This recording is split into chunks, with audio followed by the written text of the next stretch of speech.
Honey, is it your lunchtime now? I am on my way with some food. I have packed a lot because I got an amazing discount on meat and seafood today. You will be able to share it with your friends too. Mom, we are working at a different table, so I won't be available at the office. All right, I will eat some and save it for the dinner. Work hard and take care. It has been too long since I met my friend anyway. Maybe we will catch up on some gossips. Have fun, Mom. I love you. Do you need me to bring something when I come back from work? I am out of one of my medicines. I will send you a picture. Can you stop at the pharmacy to get it? Sure. Do you have it for your afternoon dose? Yeah, take care, son. Bye. I looked at my phone and sighed in disappointment. It was a lie. I was not working somewhere else. I was fired from my job, but I could not reveal it to her yet. My mom was suffering from a rare heart disease. Because of her condition, she was prone to heart attacks. I could not risk giving her the bad news, as my job was the only way we could get by in our daily lives. We were dependent on my income, but now I had no idea what I was going to do. She always dreamt of visiting Paris, especially the Eiffel Tower. My father passed away when I was just a teenager. I had to start working since then to support my mom. If there was anything I wanted, it was to make her dreams come true. It had been 3 days since I was fired, so instead of wasting time, I was in search for jobs. In this situation, I was ready to take up any work, whether it was related to my profession or not. Hey man, I found a job for you. That is great. What is the job about? At that cafe where we used to go during our breaks, do you know how to work with a coffee machine? I have some experience. Don't worry, the manager will train you anyways. But it is a part-time job where you will be a barista, and the wages are $16 an hour. Are you up for it? Of course. Send me the manager's number, please. I was relieved to have found something, although this would not be enough considering the expenses of living in this world. I was going to continue looking for other jobs, which were part-time as well. Dale forwards me the manager's number, and I message him immediately. Hello, sir. I am Mason Smith. Dale sent me your number regarding the part-time barista job at your cafe. Oh, yes. What are your qualifications? Sir, I have passed high school, and I am fluent in 2 languages, English and French. I know my way with coffee machines, and you would definitely not need to worry about my interaction with customers. I am good and polite with people. You seem like a suitable employee. This job will pay you $16 an hour. You are fine with it, right? Yes, sir, absolutely. When are you comfortable with starting? I am more than happy to join from tomorrow, sir. That's what I wanted to hear. I will see you tomorrow. Thank you, sir. I will make sure to do my best. I lock my phone and look at the floral shop ahead, where Mom was talking to the florist. She had her back turned toward me, which is why she could not see me. I hide in an alleyway and heard her speaking about a job. When I listened further, I realized she was asking the florist if there was any vacancy for her. She said that the sweet fragrance of the flowers put her in a good mood, was good for her heart. The florist said there was a vacancy of store manager, where she would handle the customers when the florist was away. It seemed like the florist knew Mom, because when she told her that the job would be limited to the store only without much exercise or stress, which was better for her condition. I wondered what happened, that Mom had to take this step. Was she going to tell me about this later, during dinner? Or was she going to hide it from me, in fear that I would discourage her from working? Have you reached home already? Mom signals the florist to continue, while she checks her phone for messages. After reading, she starts checking her surroundings and typed something. Almost. There's a lot of traffic here. Okay, reach home safely. I just wanted to inform you that I have eaten and am driving back to the office with my colleagues. Okay. My mom tells the florist that she had to hurry back home and would come again tomorrow for training. The next day. Everything went well on my first day. The manager was really kind and taught me everything that my job required. He was satisfied with the way I dealt with the customers and gave their drinks on time. Sure, I met some rude ones, but I controlled my anger and remained professional by thinking about how important this job was for me. I also managed to earn some tips that I could take with me for the day. After I was done with my shift, I walked to the floral shop and tried to peek inside without anyone noticing. I saw Mom and the florist near a plant display, and Mom was nodding at the florist, which made it look like she was being trained. Even though I was still upset that she was hiding this from me, I had full confidence in my mom. Her family were from the horticultural background, so she already had an idea about the plants and their species. I wished her the best in my mind and went about with my day. How's your first day, buddy? Awesome. My boss is really great. Good to hear. Oh, on that note, let's go out tonight. Drinks on me. I don't think I should. I don't want to work at my new job completely hungover.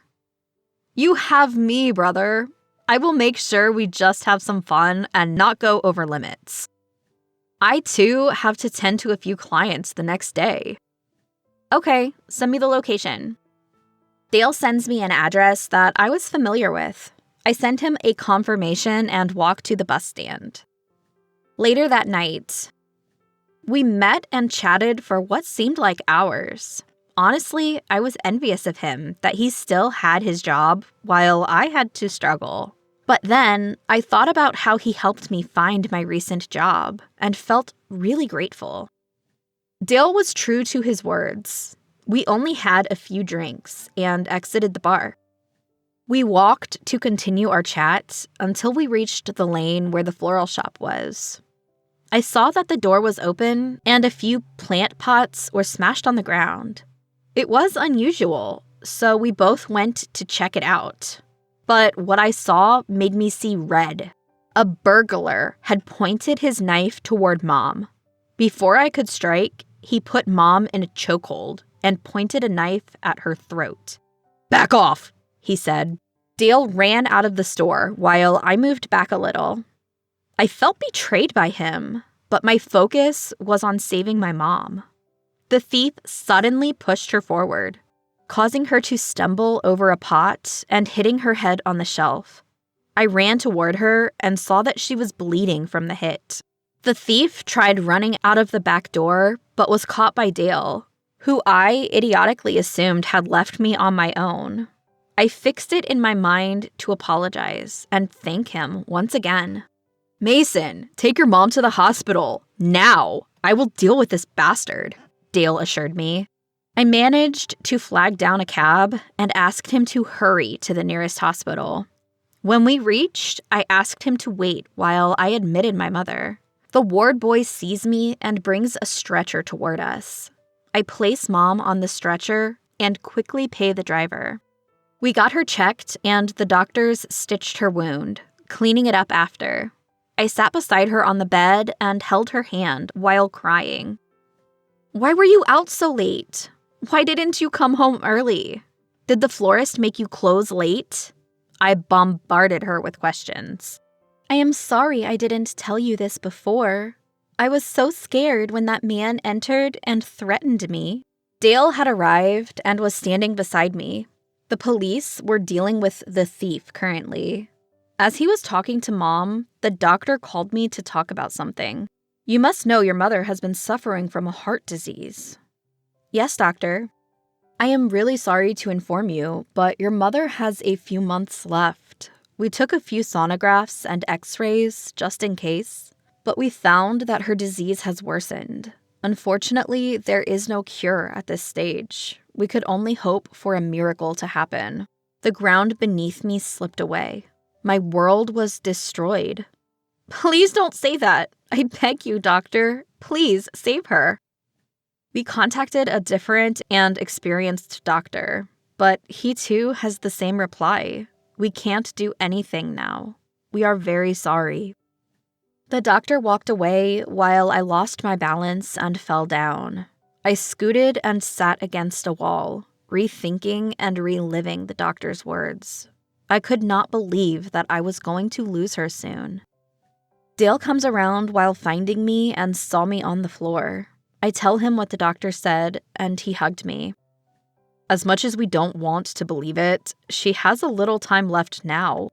Try to make the best of it and fulfill her wishes. If there is anything I can do, do not hesitate to tell me.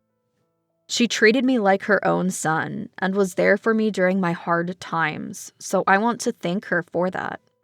Dale was right. I should make sure that she was satisfied with her life before she passes away. A few days later, Mason called up Mrs. Vega, the florist, and told her about my situation. He told her that I would not be working there anymore, and she thankfully understood. Mason had become more protective toward me over time, which I felt was due to the incident, but I realized that was not the case. I found a diary under his bed. He had written all the things he wished to do with me before I passed. What are you doing? I turned around with the diary in my hand. I saw tears forming in his eyes as he stumbled toward me. I didn't know how to tell you. I hugged him and told him that everything would be all right. We couldn't change the laws of nature, after all. I didn't know how much time was left, so instead of working multiple jobs, I took out a loan with Dale's help. For me, all that mattered now was my mom and her happiness. Mom, are you ready? I have almost reached the taxi. I am, but I can't find the tickets. They are with me, my dear mother. Oh, thank God. I thought I lost them.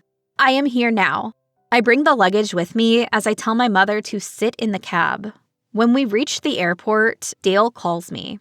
I booked a city tour, which includes visiting the Eiffel Tower. With this pass, you can skip the line as well. I am forwarding you the details and the number of the guide.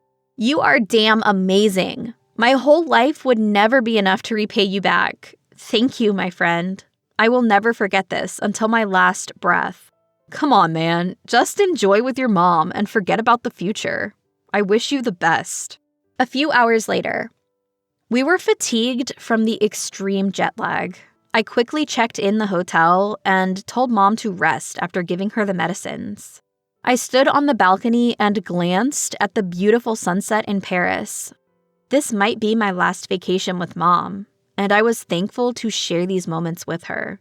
I promised to never live my life in vain and honor her every passing day. Our tour was scheduled tomorrow, so I took Mom to a simple but exquisite dinner. The restaurant owner was kind enough to give an appetizer for free. Mom was not allowed to drink, but she could have some exceptions.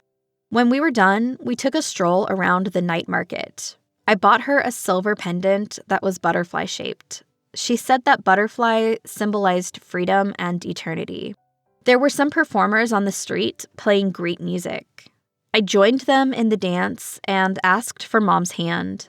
It felt like every thought had vanished from our minds, and we danced like free spirits.